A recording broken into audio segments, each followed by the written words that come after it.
The High Council chamber of the Galactic Union was designed to intimidate. Towering columns stretched into darkness. Holographic displays showed star maps spanning millions of light years, and seated in a perfect circle were representatives of the 47 most powerful species in known space. Dr. Marcus Webb, xenobiologist and Earth's junior diplomatic attaché, had been summoned to explain humanity's concerning emotional volatility. The Vrex Collective had filed a formal complaint about humans disrupting trade negotiations with irrational displays of sentiment. Marcus stood in the center of the chamber, 70 eyes of various configurations watching him with cool, analytical detachment. Dr. Webb, High Chancellor Zexthar began, their crystalline voice echoing. Your species has been part of the Galactic Union for merely 8 years. Yet complaints about human behavior accumulate daily. Explain why humans cannot maintain proper emotional neutrality in professional settings. Before Marcus could respond, the doors burst open. A silicant guard stumbled in, their rocky form showing cracks of stress. High Council, forgiveness, but we have a situation.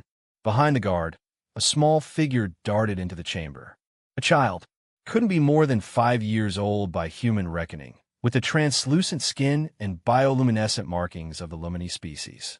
The child was sobbing, their light flickering erratically, a sign of extreme distress in their kind. Lost, scared, can't find mother. The child wailed in broken standard. The High Council members observed the child with the same detached interest they might show a malfunctioning machine. No one moved. No one spoke. This was an interruption to official proceedings, and protocol dictated such disruptions be handled by security. Marcus didn't think. He simply moved. He crossed the chamber in 4 strides and knelt before the terrified child. Hey, it's okay. You're safe now. He opened his arms, and the child crashed into him, tiny hands clutching his jacket. Want Mama? The child hiccuped against his shoulder. I know, buddy. We'll find her. I promise. Marcus stood, cradling the shaking child, one hand supporting their head, the other rubbing gentle circles on their back. The child's erratic flickering began to slow, their sobs quieting to sniffles. The chamber remained silent. 70 eyes watched. Not one council member had moved. Marcus looked up at them, the child still trembling in his arms, and something cold settled in his chest. You were just going to sit there, he said quietly. A scared child runs in crying, and you were all just going to watch. The situation was being addressed through proper channels, Chancellor Zexthar replied. Security was en route. Protocol. Marcus's voice cracked with disbelief. This is a baby. A terrified little kid who got separated from their parent. We observed the situation, the Vrex representative stated. Intervention without complete data would be inefficient. The child was not in immediate physical danger. They were scared. Marcus held the child closer, protective. They were alone and frightened and crying, and not one of you moved. Not one. The child's light had stabilized now, pulsing gently against Marcus's chest in the rhythm of a calmed heartbeat. Small arms wrapped around his neck, trusting completely.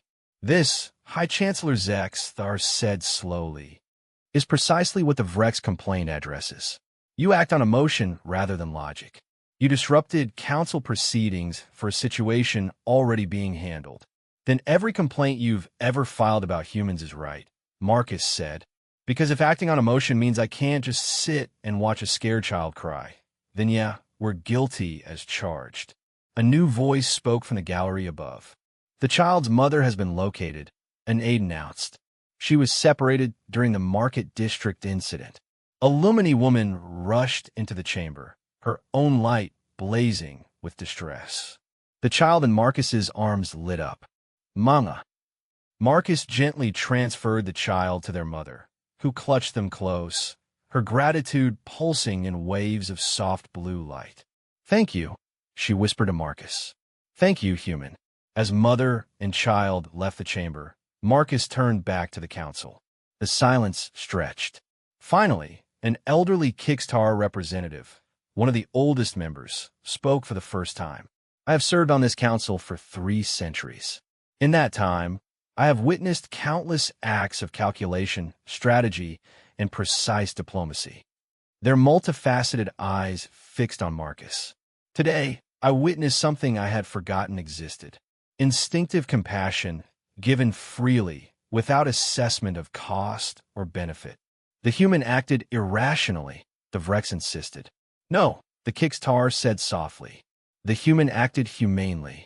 There's a difference, one we may have forgotten in our pursuit of efficiency. High Chancellor Zexthar was silent for a long moment. Dr. Webb, you are dismissed.